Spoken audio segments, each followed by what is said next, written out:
Hello viewers, welcome to our YouTube channel. ఈరోజు రాగి అంబలి ఎలా చేయాలో చూద్దాం. ముందుగా ఒక గిన్నె తీసుకొని దానిలో కొద్దిగా నీళ్ళు పోసుకొని ఆ నీళ్ళని వేడి చేసుకోండి.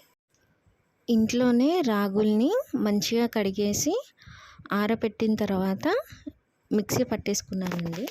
మిక్సీ చేసుకొని ఒక గిన్నెలో తీసుకున్నానండి. అది కొంచెం చల్లారిన తర్వాత ఒక ఏదైనా టిఫిన్ బాక్స్ లాంటిది కానీ ఏదైనా గ్లాస్ బౌల్ లాంటిది కానీ తీసుకొని దానిలో స్టోర్ చేసుకోండి. చూపించిన విధంగా మరీ సాఫ్ట్గా కాకుండా కొద్దిగా బరుసులాగా ఉండేలాగా పట్టేసుకోండి, సరిపోతుంది. ఇంకో చిన్న గిన్నె తీసుకొని దానిలో కొద్దిగా రాగి పిండి వేసేసుకొని అందులో కొద్దిగా వాటర్ కూడా జత చేసి ఒక్కసారి కలగలపండి మొత్తం.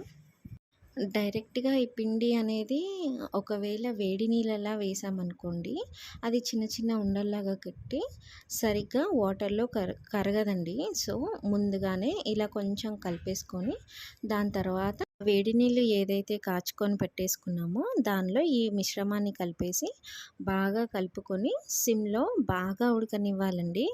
కింద గిన్నెకి అడుగంటకుండా మధ్య మధ్యలో కలుపుతూ ఉండండి. ఇది కలుపుతూ ఉండగా దీనికి సంబంధించిన పోషక విలువలు ఏంటో తెలుసుకుందాం. ఈ రాగులలో విటమిన్ సి, ఈ and iron and fibre content plus calcium కూడా ఉంటుంది. సో చిన్నవాళ్ళ నుంచి పెద్దవాళ్ళ వరకు ఎవరికైనా రాగి అనేది చాలా హెల్తీ డైట్ అండి.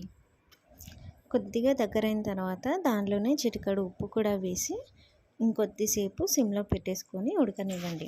డైరెక్ట్గా రాగి జావ తాగాలి అనుకున్న వాళ్ళు ఇది చల్లార్చుకొని తాగేస్తే సరిపోతుందండి. లేదంటే మజ్జిగ కలుపుకొని కూడా తాగొచ్చు.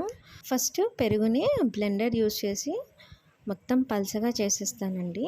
దాని తర్వాత జావ ఏదైతే ఉడకపెట్టేసుకున్నామో దాన్ని కూడా ఒక్కసారి మొత్తం బ్లెండర్ యూస్ చేసి పల్చగా చేసేసుకొని అదే రాగి జావాలో మజ్జిగను కూడా యాడ్ చేసేసుకొని ఇంకొకసారి బ్లెండ్ చేసుకుంటే సరిపోతుంది. ఇన్ కేస్ బ్లెండర్ లేదు అనుకుంటే విస్కర్ ఉంటుంది కదా, దాంతో చేసుకున్నా కూడా సరిపోతుందండి. Healthy and tastier ragi ambali ready. Do like, share and subscribe.